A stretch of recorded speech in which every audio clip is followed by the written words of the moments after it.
the things that we know in science today. But the scientists have been able to prove beyond a shadow of a doubt that what he theorized didn't work at all. Let me just touch on one of his issues and then you can see. When now keep in mind, he's a person from London where they hardly ever get any sunshine.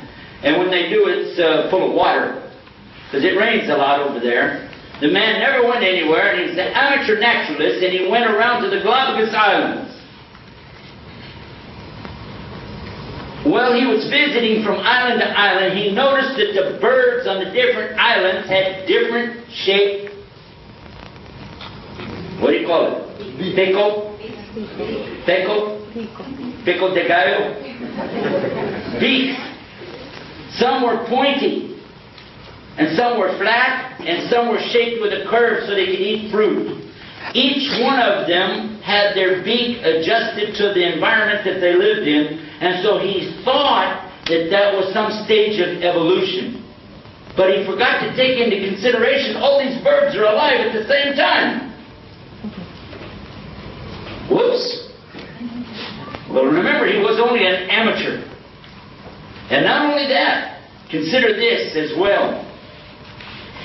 In 1998, in October, in our hometown of San Antonio, Texas, on the PBS channel, Public Broadcasting Service, they had a special talking about the weather phenomenon known as El Nino.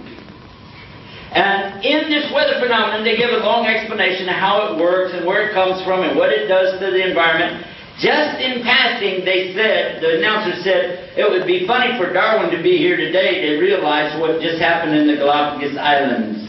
He said whenever the El Nino came through, it changed the environment, it changed the way the plants were. Within 6 months, it was totally different on those islands. He said, and guess what? When the eggs hatched, the beaks of the birds were different so that they could eat what was there. If that's evolution, that's pretty fast, isn't it? Who did that? So there are many proofs. And then we can look at our own lives day after day after day and see how many times we've asked for something and it came back to us. How did we get this? We asked something to happen and it happened. How did that happen?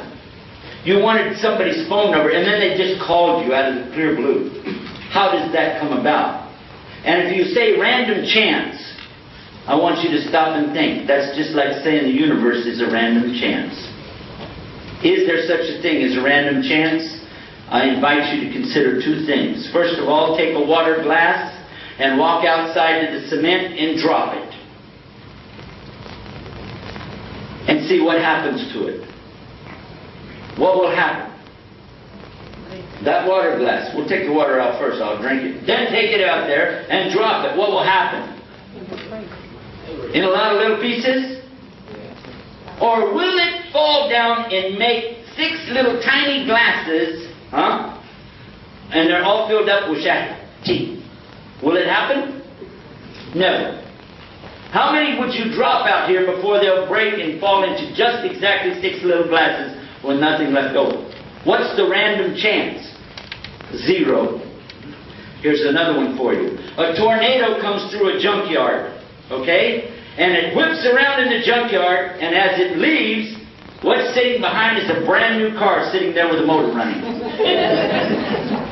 And you're laughing at something that small, but you can look at the universe and say there's no God. La ilaha illallah. It's impossible. The only conclusion you have to say, there must be a God. There has to be a God. Because otherwise, how did we get our brain? And if you said, well, because this is part of evolution, because people used to be knuckle draggers walking like this, didn't have any smarts. But then over time they got smarter, the next group got smarter and smarter. Then I'm going to ask you a question. When you look back and see what the Romans were capable of doing 2,000 years ago, and what the Egyptians were capable of doing 5,000 years ago, and what the people of Iraq and Balad Hashem were capable of doing 10,000 years ago, and what the Chinese were capable of doing 15,000 years ago, and then look at us today and wonder why we're in such a bad shape. We can put a person on the moon, but we can't even be nice to our neighbor. Ask yourself if we're progressing. Are we? And I think not. The human being has a gift of intellect. It has another gift, a gift of emotion, heart. We're smart, we can figure things out, but sometimes we can override that smartness. Let me give you an example of that. Suppose we were to take a starving animal, like a dog or a cat, starving, and we put fresh meat in a bowl and set it in the middle of the room and then turn the animal loose. What will they do? You say, what's the question here? There's no question. The food's gone and so is the animal, right? Of course. That's what they will do. Will you do it 100 times? Will you eat it 100 times? Yes. 1,000 times, 1,000,000 times, it will always be yes. Because hungry animals eat food. That's what they do.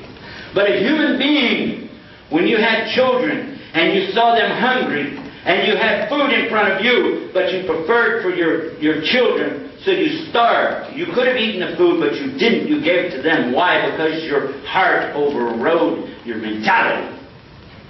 Where did that heart come from? And what we know in Islam, it comes from God. That emotion that you have, the compassion that you have, the concern that you have, the love that you have in your heart comes from where? God gives it to you.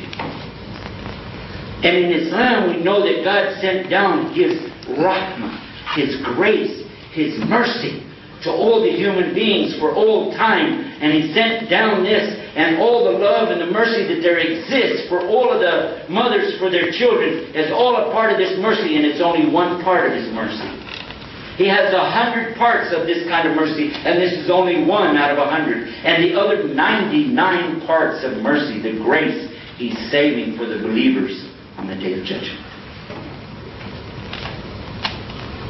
And that's an amazing thing to think about. How can we believe less than that? There must be a God. Where does it come from? We have to admit that. So we've talked about this. I want to ask now, who is this God? Who is this Creator? That's an important question, and it needs a real answer. The answers that we come with have got to be testable. The answers have to be testable. You have to test it. You cannot just say, oh, I heard somebody say, and then just take that. That's not proof. It's not really faith. It's kind of stupid. It's kind of stupid to think that you would just take it. Somebody told you, just do it, no problem. If you're driving down the street and you say, well, I don't know what to do here. There's a big red light in front of me. Maybe I should stop. Nah, don't worry about it. Just drive through it. Well, but I heard that if you drive through a red light, you'll be in big trouble. Nah, don't worry about it. Well, could you give me some reassurance? Sure, I told you don't worry about it. What more do you want than that? Duh. What will happen? At least you'll get a ticket. Maybe you'll have an accident. You have to use your brain and think. What's testable evidence? And I'm going to try to share that with you right now.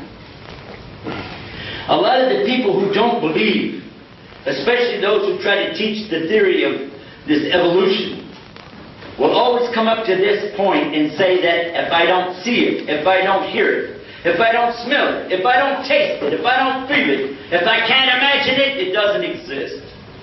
It doesn't follow the laws of testable evidence of science. But yet I ask you a question. Aren't there things that pass by us every day that we can't see?